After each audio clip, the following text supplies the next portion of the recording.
I don't know, it's been a long time coming. It should have been like last year that I did this. But I put it off, made other decisions. So here's the thing. I was initially just going to look stuff up on the internets and talk about it. Right?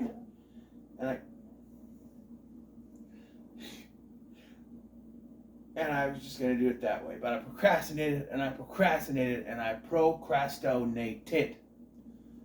Then, very recently, I finished doing birth month, right? That's all done and filmed. Everything's ready for y'all on the days that it comes out. Okay? And then, I did my top 20 movies from my childhood, which will be out on my birthday. That'll be the first video on my birthday, the 20th. It'll be 8 o'clock Central Standard Time. Oh, you guys, this is going to come out right away.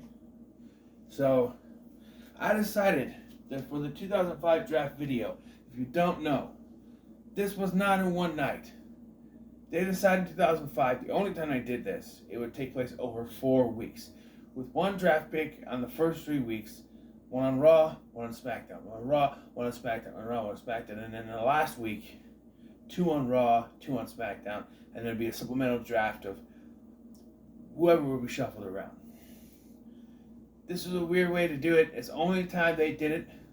Except for you could kind of argue that the Superstar shakeup was kind of like that, it was only like one Raw, one SmackDown, and like the Superstars would just show up, but I don't really like that. They wanted to be a little different, and this was an interesting way to do it. So we're gonna talk about this. I'm gonna sit down now.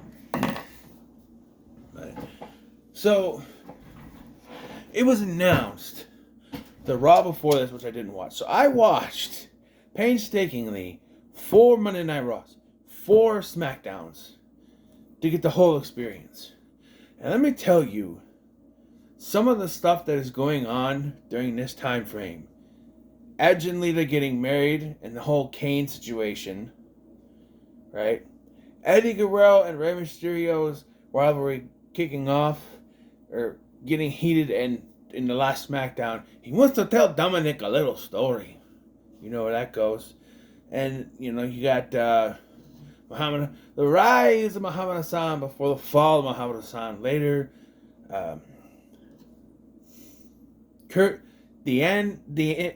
ending of Kurt Angle and Booker T's rivalry, where Kurt Angle wanted to, and I'm quoting what he says, have bestiality sex with Sharmell. That's what he said. With just the end of that as it starts. Shawn Michaels and Kurt Angle then revisiting the rivalry from WrestleMania 21 and later, and yeah, lots of stuff going on during this time. Triple H and Batista finishing off their rivalry to start WrestleMania. In my opinion, I always think that WrestleMania should be a cutoff and everything changes after that. They've always just continued. I mean, why did we need Triple H versus Batista 3 times in 2005? I don't know. We did the same thing with Kurt Angle and Shawn Michaels, but it was spread out more. Anyway, so on the Raw before the draft episode, it was announced that the first draft pick would be the guest on Chris Jericho's highlight reel. So we start off this episode of Raw with Eric Bischoff. Now, I'm very confused on how this process worked, because Eric Bischoff talks is very much that he picked this person. He picked his first pick. But every other pick makes it seem like it's random. They call it a draft lottery, but Bischoff acts like he personally picked the first pick. I don't know, he's very excited about it too. But anyway, we get to the highlight reel. Jericho comes out. He introduces everybody to the highlight reel, and he introduces the first draft pick for Monday Night Raw, and it is John Cena. Yes. John Cena comes out, and he talks about he's on Raw now. He's all happy to be here. And who interrupts him but Christian? And if you watch the shows leading up to this, you know that they were heavily implying that John Cena was going to jump ship. Oh, another storylines that we're going. We were on the build to the ECW One Night Stand pay-per-view. yeah, that was going on at this point too. So yeah, uh, but John Cena comes out, dresses the crowd. He's happy the champ is here, and then he's interrupted by who is it? It's Christian, who has been bad mouthing John Cena all week, saying either he's gonna go over there or Cena's gonna come over here, and he's gonna go challenge for the WWE Championship. And Christian is here with Tomko, and he says some things like, "I got the peeps because that's how I roll." So John Cena looks at Chris Jericho and he says, "I know it's your show. I know it's the highlight reel, but do you mind if I handle my business?" He goes, go ahead. So we get a John Cena rap that I wrote down. I did. So here we go. That's how you roll? Like you got your routine mastered? I'ma put you in your place, you creepy little bastard. Christian used to come up to the ring through fire wearing a Seinfeld shirt, thinking you was a vampire. You couldn't cut it with the Brood. They even put you on the shelf. Gangrel was sucking blood. You was sucking something else. There ain't no way you can walk a mile in my shoes. You went from swallowing blood to blowing people's kazoos. And now you say you got these peeps that will follow your vision? Well, if you're a fan of Christian, I'ma change your religion. I got a level with you, homie. It's not that you're not on my level. You're not on a level below me. So keep talking, because I'ma lay your ass down.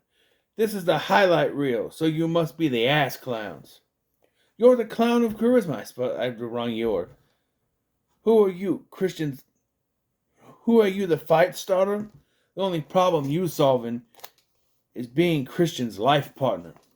And according to you, Marky Mark, I might be. But I will beat both of your asses if you try to fight me. The champ is here, so you better pray to God you switch shows. But before you do, for old times, here's a 5-second pose. Do this.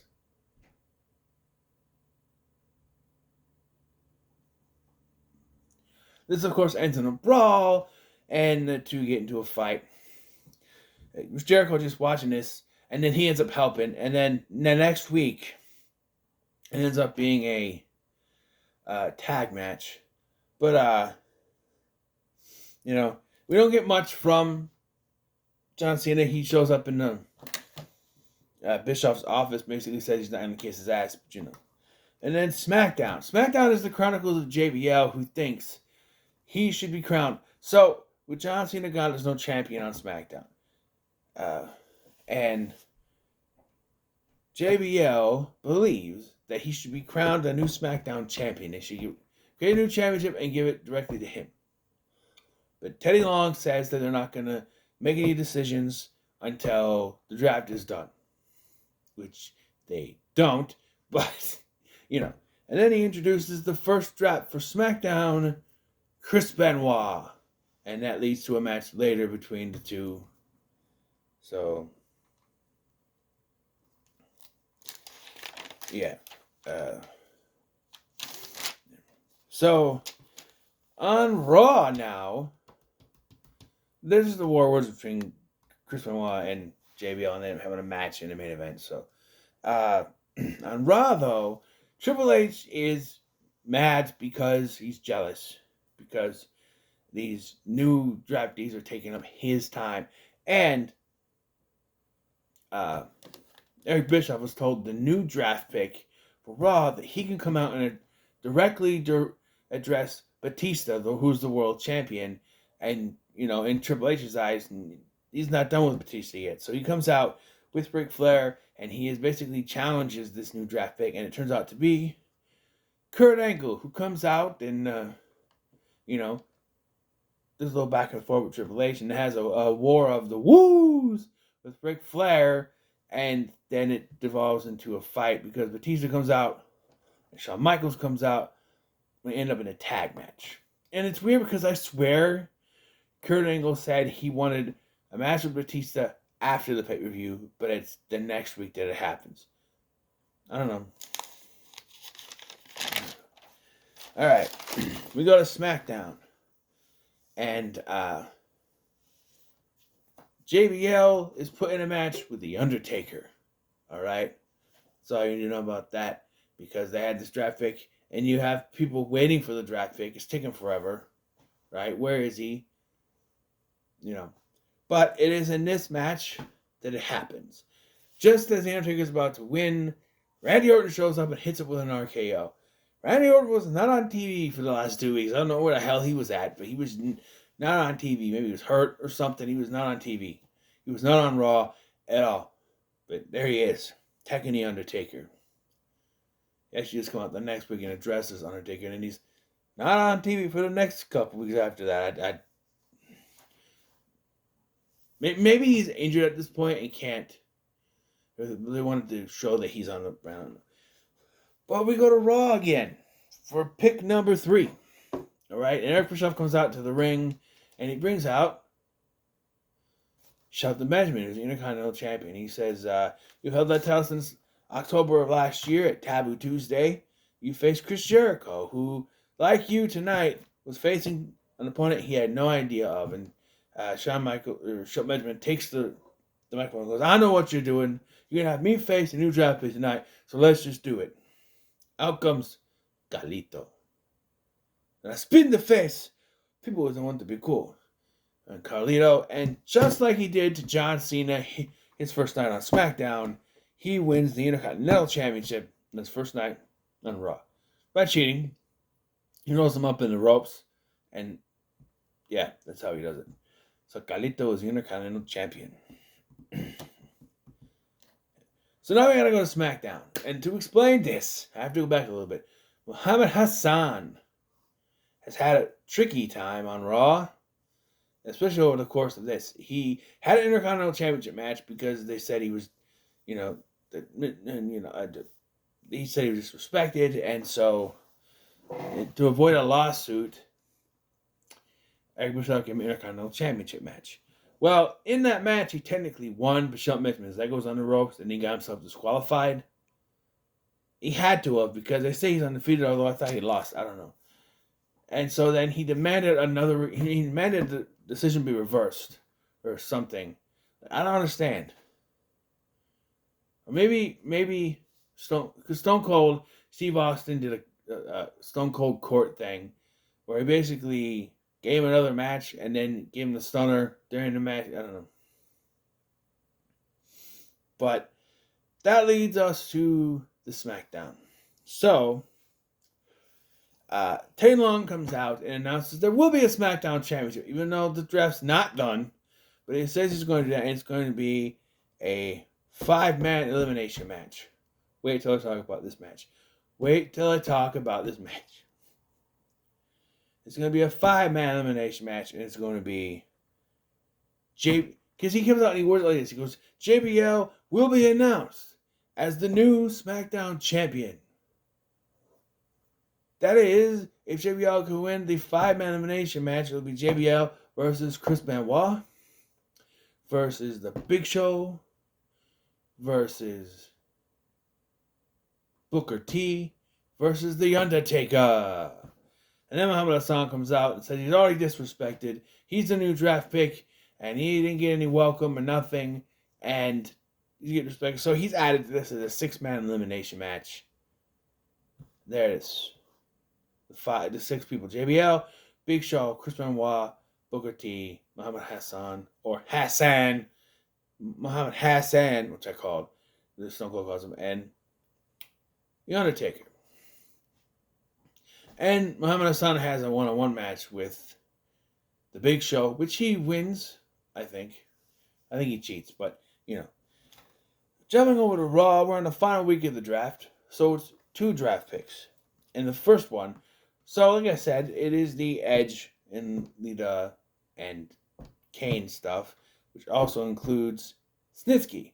So they said it's going to be a tag team match. It's going to be Edge and Snitsky versus Kane and the new draft pick. However, Kane comes out there fire blazing, goes after Edge and runs after him, and so it ends up just being Snitsky in a one-on-one match with, well, it's the Big Show. That's right, the Big Show, who was in that elimination match. Of course, they couldn't outright tell us that he was going to get drafted. I don't even know if they knew, but anyway, Big Show was on Raw. He must grow his hair back out at some point, because I remember by the time it gets to, this is still in the middle of the year, but by the time we get to New Year's Revolution, 2006, he has hair again because he has that feud with Triple H. But anyway, yeah. And then we get to Carlitos Cabana, the first ever Carlitos Cabana on Raw, and he is interviewing the final draft pick for Monday Night Raw, and it is Rob Van Dam, who is still injured with a bad knee. So I don't think he comes back till... But I think by the time he comes back, it's the ECW thing in 2006. So I don't think by then... I don't know. I think he's just injured for too long. But he's... Again, much like Randy Orton, I think he was brought in to show that he was on Raw. I think I had planned something with him, but... Yeah, so we get to SmackDown. And it takes forever on this show to get to the first draft pick. It's not till we get to the match. Oh, I'm going to talk about this match because this match is bullshit. It's bullshit. It's the worst booking for them for a match I've ever seen. It is a terrible match. It's terribly done. So, first of all, with the Big Show gone, they made it a 5-man match. And they changed all the promos to take the Big Show out of it. So now it just says, he has him announcing a 5-man match. And just all the ones that are in there instead of the 6-man before. But when it's time for the match, everybody but The Undertaker is out there. And Teddy Long says, I said it was going to be a 6-man match, and we're going to have it. Because let me introduce you to the first draft pick for this week on SmackDown, Christian, or whatever he says it. Christian comes out with his badass music. Which, by the way, Waterproof Blonde's version of Just Close Your Eyes, far better than the version he would have later when he came back. But, yeah, he comes out. No Tom Cole this time. He's by himself. And he's in the match. Undertaker comes out, and they have this horrible, terrible, no-nonsensical match. So it's a 6-man elimination match. However, only 2 people can be in the ring at the same time. And for other people to get in, they have to tag into the match. Yes, and as we go along in the match, we find there are rope breaks and disqualifications in a multi-man fucking match. What? The Undertaker was eliminated by disqualification because he starts attacking people with steel chairs. He attacks on Muhammad Hassan, who runs off, so he's out, and then attacks Bemo with a steel chair. We go to commercial, we come back, everything's hunky-dory. 2 people are gone. I don't know. And then we finish this damn match. JBL wins. Woohoo. And what does he get? Nothing. Because as Taylor Lawson carrying around this little bag, was supposed to have a title in it. But he comes out, and JBL tries to grab him. He's like, no, I got some good news and I got some bad news for you, player. The bad news is, even though you won the match, you are not the SmackDown champion. And he's very confused. Like, what? What do you mean? Because good news is, you have won the right to challenge this man, the World Heavyweight Champion, Batista, who comes out and, yeah, so... What was the point of this match? Not only was it the stupid rules in this match, also, it just, it means nothing. I mean, he gets number 1 contender shot, sure. But what the hell was he carrying around in that bag? I want to know. Is there a championship that was made? And then, because I always thought about this. I mean, I know probably not, but was there a SmackDown championship that they made? That's what they call it, by the way, the SmackDown championship that they made and never used? I don't know. But that's the end of the on-air draft. So before I get into what happens to these people, let's run down the supplemental draft first. Okay, so you got Raw got Mark Jindrak, Rene Dupree, Danny Basham, Kenta Suzuki, and Hiroku and Chavo Guerrero in the initial draft. SmackDown got William Regal, Cass Michelle, Sylvain Grenier, Simon Dean, and Stevie Richards. Now, Mark Jindrak only have one match on Raw before he was gone. Rene Dupree and Kenta Suzuki never had any match. Rene Dupree went back to developmental and eventually went to ECW before disappearing. Danny Basham went for some weird Damaja match thing before he was taken off. And his brother and cohort, Doug Basham, with some tough guy phase and was on Velocity for about a hiccup before that. Chavo Guerrero, probably about the worst mistreatment of all of them. He got a new gimmick called Kerwin White, where he was just a white guy, and he had the sweater around his neck, and he came on a golf cart, in which Dolph Ziggler, or Nick Nemeth, as he was called, as you know his real name, was his caddy, which this gimmick, thankfully, stopped once Eddie passed away, unfortunately. But, yeah. William Regal would eventually form a tag team on SmackDown with Dave Taylor, putting his team back together. Cass Michelle would only be there for hiccups. She wouldn't do much. Sylvain Grenier became a model. Simon Dean would continue his gimmick and eventually feud with Bobby Lashley over cheeseburgers. And no, that's not a joke. Stevie Richards would follow his appearance on ECW One Night Stand by reforming the NWO, or the BWO, which also featured Nova Simon Dean, but then after that failed, Simon Dean would come back as his own gimmick. Then there were some late switches. Tori Wilson would go to Raw. Johnny Nitro and Molina would also go to Raw, and Cass Michelle would come back. The whole Vince's Devils thing. Tori Wilson, Cass Michelle, and whoever the last one was. There's three of them. They're Vince's Devils. I don't know. Christian would go to SmackDown and would be the manager for the new Legion of Doom, which would be Heidenreich and Road Warrior Animal. Stacey Kidman would go to SmackDown and not really do much of anything. And I don't remember what Ashley did. Ashley wins the Diva Search, has a storyline with Trish, which just she becomes like a mentor to Ashley, which was the same thing they did with Mickie James. I don't know. And then, or they would do with Mickie James. Actually, never mind. Mickie James wasn't there yet, but they would do that with Mickie James as well. And then in early 2006, she would jump over to SmackDown. Now, to talk about what the main people would do, of course, John Cena. John Cena would go on to hold that championship until New Year's Revolution 2006, where he would be cashed in on by Edge and then regain it shortly afterwards to hold it till around SummerSlam. Edge would get it back and then win it back at Unforgiven. So Edge never had it for very long there, but yeah. Chris Benoit would be more in the mid card on SmackDown than he was in the main event scene before. Really, I think that no nonsensical 6-man elimination match was the last time he was really in a main event spot. He would become United States champion a couple more times, beating Orlando Jordan in a very short match at SummerSlam to win the title back, and he would have it a couple more times in terms of stuff. I think he defends it. Again, WrestleMania 22, I think he defends it.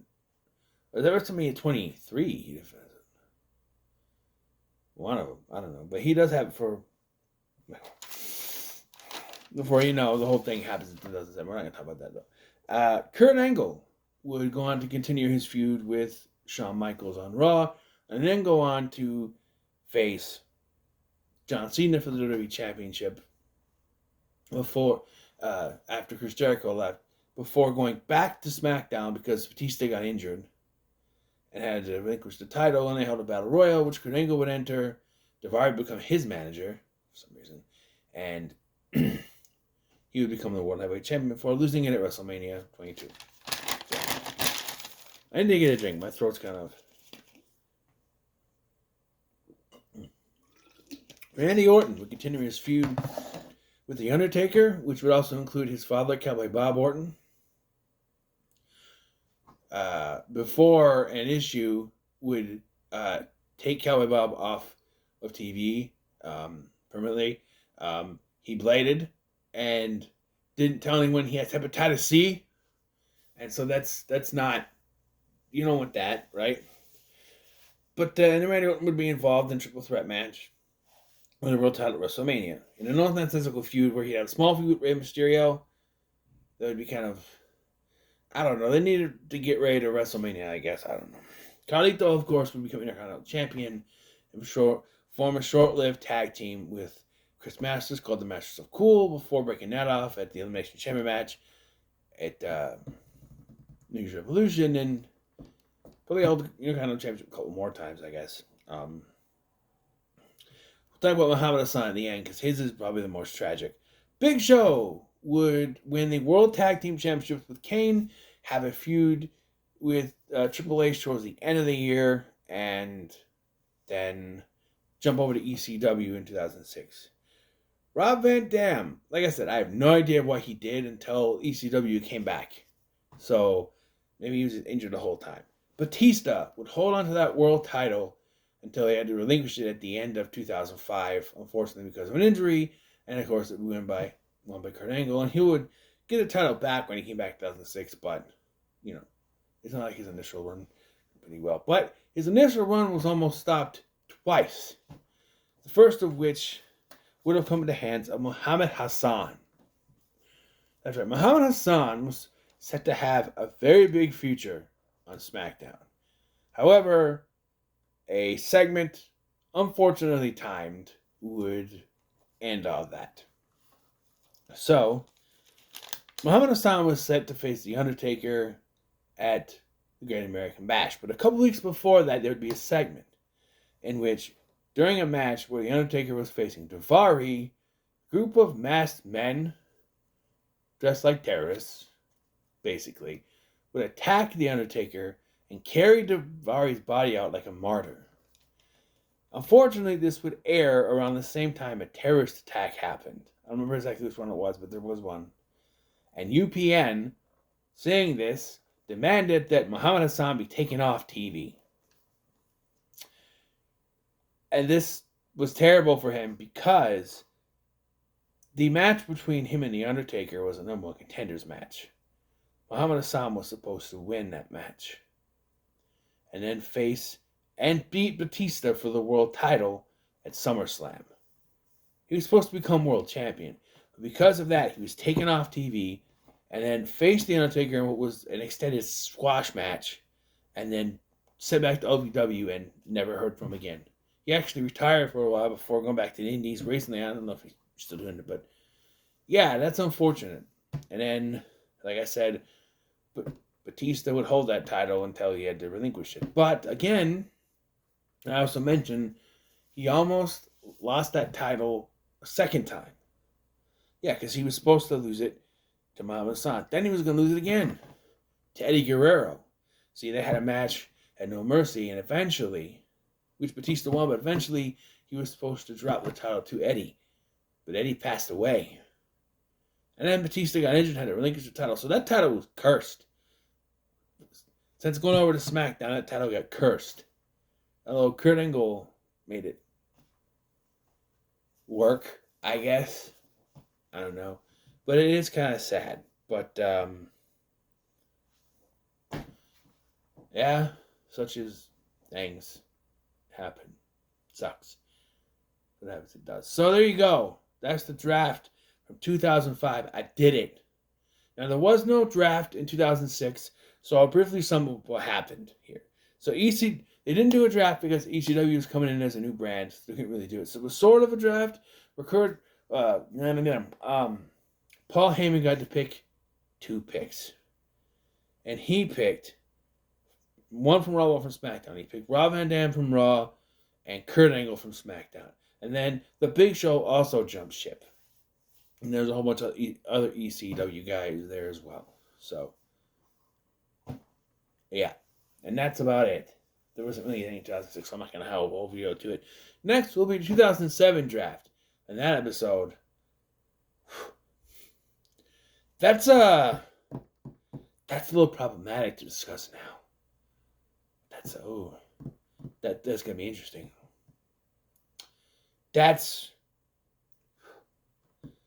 Well, I'm not gonna do it right away anyway. I'm gonna take a little break ski because I'm a little wrestled out with what I watched 8 episodes of wrestling from 2005 just for this one video. So, what are your thoughts on the 2005 WWE draft? Leave a comment below, like, share, and subscribe. Thanks for watching. I'm Scotty, and I'll see you in the next one.